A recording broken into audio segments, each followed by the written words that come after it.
Sir, ನನ್ನ ಹಾಗೂ ಜನ್ಯಾಜಿ ಅವರ ಆ ಒಂದು ಬಾಂಧವ್ಯವನ್ನ ಮನಸ್ಸಲ್ಲಿಟ್ಕೊಂಡು ನೀವು ನಮ್ಮ ಬಾಳು ಬೆಳಗುಂದಿ ಅವರಿಗೆ ಹೇಳಿದ್ರಿ, ಅರ್ಧ ಗಂಟೆ ನಿಂಗೆ ಟೈಮ್ ಕೊಟ್ಟಿದ್ದೀನಿ, ಅದ್ರಲ್ಲಿ ಏನಾದ್ರೂ ಒಂದು ಹಾಡನ್ನ ಕ್ರಿಯೇಟ್ ಮಾಡಿದ್ದೆ. ಅರ್ಧ ಗಂಟೆ ಟೈಮ್ ದಾಟಿ ಹೋಗಿದೆ ಈಗ.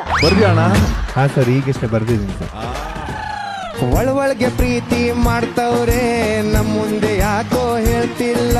ಕಾಸ್ಟ್ಲಿ ಗಿಫ್ಟ್ ತರ್ತಾರೆ, ಗದ್ದು ಮುಚ್ಚಿ ಕೊಡ್ತಾರೆ, ಗೀತಕ್ಕೆ ಗೊತ್ತಾಗ್ದಂಗಿರ್ತಾರೆ. So nice, so nice, so nice, so nice.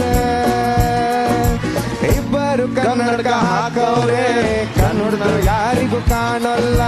ಒಳಗೆ ಪ್ರೀತಿ ಮಾಡ್ತವ್ರೆ, ನಮ್ಮ ಮುಂದೆ ಯಾಕೋ ಹೇಳ್ತಿಲ್ಲ. ಕಾಸ್ಟ್ಲಿ ಗಿಫ್ಟ್ ತರ್ತಾರೆ, ಕದ್ದು ಮುಚ್ಚಿ